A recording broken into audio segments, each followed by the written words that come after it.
සුබ උදෑසනක් වේවා කියලා ඔයාලා හැම කෙනෙක්ම ආදරයෙන් පිළිගන්නවා. ඉතින් බලන්නකෝ මේ මල් කුමාරියන්ගේ හැඩ මගේ තවානට අලුතෙන්ම එකතු වුණු එයාලා හරිම ලස්සනයි.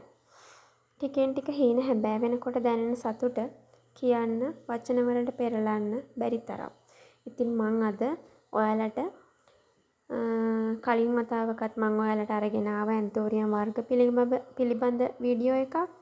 ඉතින් අදත් ඒ වගේම තවත් ඇන්තෝරියම් වර්ග කීපයක් හඳුන්වලා දෙන්න තමයි මම ඔයාලත් එක්ක එකතු වෙන්නේ. මේ බලන්නකෝ මේ හැඩකාරි කවුද කියලා. ලොකුම ලොකු ලස්සන ප්ලාන්ට් එකක්. ලස්සන මලක් එයා බයි වෙනවා. එයාගේ ඉරි වැටලා තියෙනවා තද පාටකින්. බලන්නකෝ හරිම ලස්සනයි. මෙයා තමයි ෆැන්ටසි ලව්. ඉතින් හරිම ලස්සන ඒ වගේම වටින වර්ගයක්. බලන්නකෝ එක ළඟ 3 දෙනෙක් ඉන්නකොට ඒ 3 දෙනාගේ තියෙන හැඩ. ඊට පස්සේ මෙන්න මෙයා මගේ වීඩියෝස් වල ගොඩක්ම ජනප්‍රිය වෙච්ච වර්ගයක්. මගේ පළවෙනි මල් සේල් එකේ මේ මල් පැලයට ලොකු ඉල්ලුමක් ලැබුණා. මෙයා තමයි මෙයිනි. රෝස පාට ලොකු මල් හැදෙන ලස්සන එයා මෙයිනි. ඉතින් මේ බලන්නකො මෙයිනි ප්ලාන්ට් ටිකක් ඔයාලට එක තැනක ලස්සනට හදන්න පුළුවන් නම් හරිම ලස්සනයි. ගොඩක් ලස්සන වර්ගයක් තමයි මෙයිනි කියලා කියන්නේ. ඊළඟට මේ කවුද?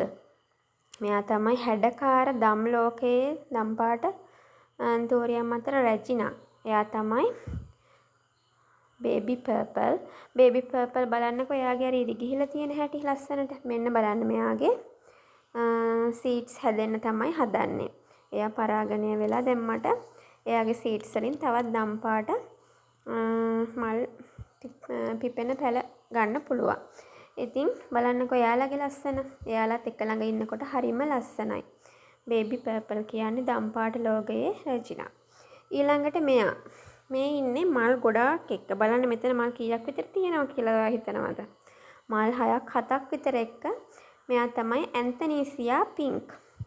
ඇන්තනීසියා වර්ගත් ගොඩක් තියෙනවා. ඇන්තනීසියා ග්‍රීන්, ඇන්තනීසියා බ්‍රවුන්, ඇන්තනීසියා රෙඩ්, ඇන්තනීසියා පින්ක්. ඉතින් මේ ඇන්තනීසියා පින්ක් එකෙන් පස්සේ මේ ඉන්නේ ලස්සන හීනි දිගටි මල් හැදෙන ඒ වගේම දම්පාට ඇන්තෝරියම් වර්ගයක් වෙන සිසෝ.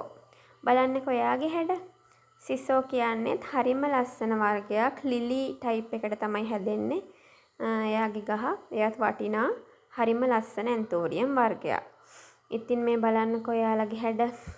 ඉතින් මේ මම අද ඔයාලට කියලා දුන්න වර්ග හැම එකක්ම හරිම ලස්සන ඇන්තෝරියම් වර්ග තමයි. ඔයාලගේ වගාවෙත් තියෙන්නම ඕන වර්ග තමයි. ඔයාලගේ වගාවේ නැත්නම් එකතු කරගන්න කියලා ආදරෙන් ඉල්ලා සිටිනවා.